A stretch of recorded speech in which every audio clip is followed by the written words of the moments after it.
갈라디아서 묵상 24번째.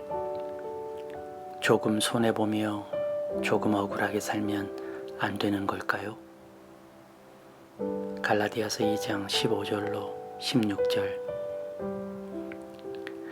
우리는 본디 유대 사람이요 이방인 출신의 죄인이 아닙니다.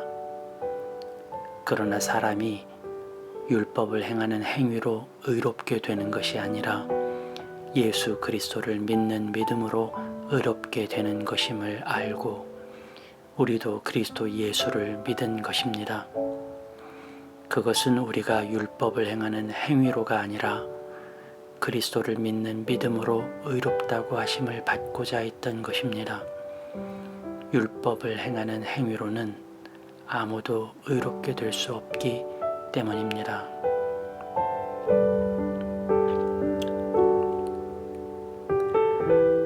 좋은 아침입니다. 제가 오랫동안 부러워했던 선배가 있었습니다. 그는 매우 시적이고 감수성이 풍부했어요. 작은 바람조차도 그에겐 시가 되었습니다. 같은 책을 볼 때도, 같은 성경의 구절을 읽을 때도 그에게는 늘 생각지 못한 다른 언어가 나왔습니다. 종종 감탄에 맞지 않을 새로운 시선들이 그에게 있었습니다. 저는 눈을 씻고 보려고 해도 보이지 않는 그 어떤 무언가가 그에게는 보이는 것 같았습니다. 저는 그게 참 부러웠어요. 물론 제가 부러워했던 것은 그의 시적 능력이나 지적 감수성은 아니었습니다. 오로지 닮고 싶었던 것은 그 소소함, 그 평이함 속에서 은혜와 감사, 주님의 손길을 느낄 수 있는 영성이었습니다. 그리고는 그것이 타고나는 것도 또한 어디서 배울 수 있는 것도 아님을 나중에 알았어요. 오직 늘 주님의 시선으로 세상을 보려고 하는 꾸준함만이 그 영성을 만든다는 것을 알았습니다. 오늘도 동일한 하루입니다. 그저 지나면 어제와 다르지 않은 오늘일 겁니다. 그러나 저는 어제와 같은 오늘을 살고 싶지 않아요. 오늘은 새롭기를 바랍니다. 그래서 간절하게 어제와 다른 오늘을 찾을 겁니다. 여러분에게도 그 간절함을 나누어 드리고 싶어요. 그 소소하고 평이한 오늘에서 새로움을 만들고 싶어요. 오늘에서 어제를 바라지 않길 바랍니다. 오늘은 오늘로 족합니다. 갈라디아서의 핵심 구절을 꼽자면 아마도 대부분의 사람이 바로 오늘 본문인 16절을 꼽을지도 모릅니다. 앞서 바울이 말한 모든 것은 바로 이 부분을 말하기 위한 것인지도 몰라요. 16절을 한마디로 표현하면 이렇습니다. 율법이 아니라 이제 그리스도다. 물론 이 중요한 구절을 어찌 한마디로 요약할 수 있겠습니까? 그럼에도 이렇게 말하는 이유는 현재 이 둘이 첨예한 대립을 이루고 있기 때문입니다. 지금껏 유대인이 의로움을 추구하는 기준은 율법이었습니다. 그러나 바울은 그것이 그리스도로 바뀌었다고 말합니다. 저는 율법이 어떤 것인지, 그래서 무엇이 잘못되었는지를 논하지 않겠습니다. 그리고 그리스도의 말씀이 어떻게 율법을 대체하는지, 그 말씀에 어떤 권위가 있는지 또한 논하지 않겠습니다. 왜냐하면 율법과 그리스도는 비교의 대상이 되지 않기 때문입니다.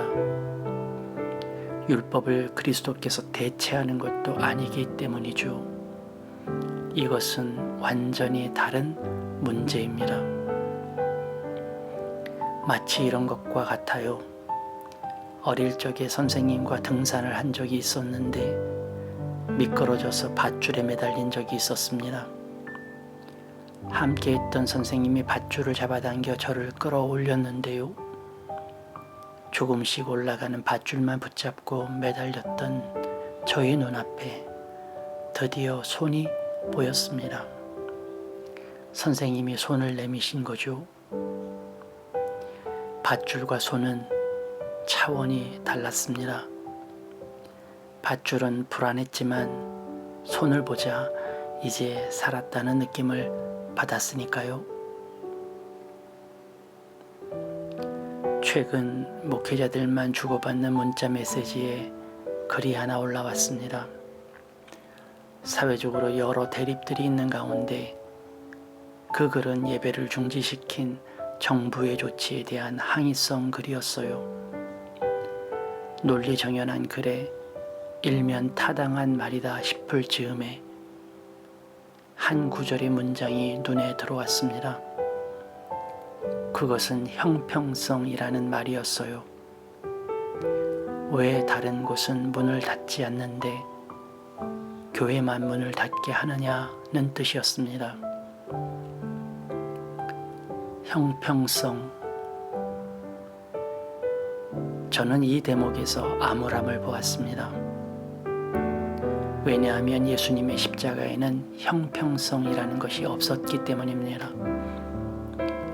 아무 죄 없으시면서도 그분은 죽으셨습니다. 일말의 형평성도 없이 십자가보다 더 억울한 일이 없을 만큼 예수님은 그저 억울함도 지고 가셨습니다.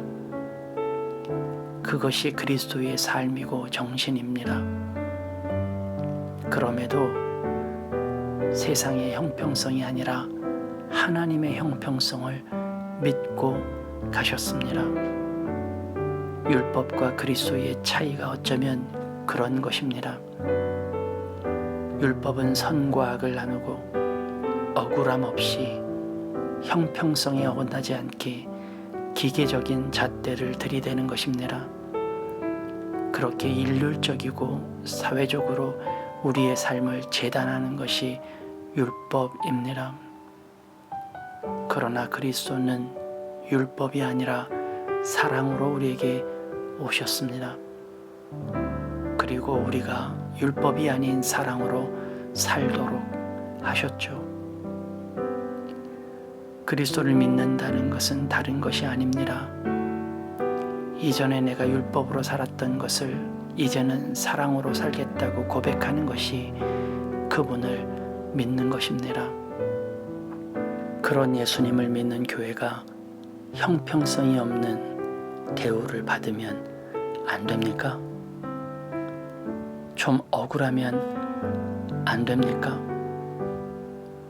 다른 사람들보다 손해보면 안 됩니까? 그렇다고 십자가보다 더 억울할까요? 우리가 율법을 믿는다면 억울할 수 있습니다. 우리가 율법으로 산다면 형평성 없는 대우는 죽기보다 싫을 거예요. 그런데 이제는 우리가 그리스도로 살잖아요. 억울함의 대명사인 십자가를 지는 그분을 믿잖아요. 이에는 이, 눈에는 눈이던 감정이 이제는 이에도 사랑, 눈에도 사랑, 원수까지 사랑하는 것으로 살겠다고 한 것 아닙니까? 그것이 예수 그리스도를 믿는 믿음 아닌가요? 그리스도를 믿는 것은 하나의 종교를 바꾸는 것이 아닙니다. 삶의 기준을 완전히 바꾸는 거예요. 그래서 히브리 기자는 히브리서 10장 20절에서 예수께서 새로운 살 길을 열어주셨다고 했습니다.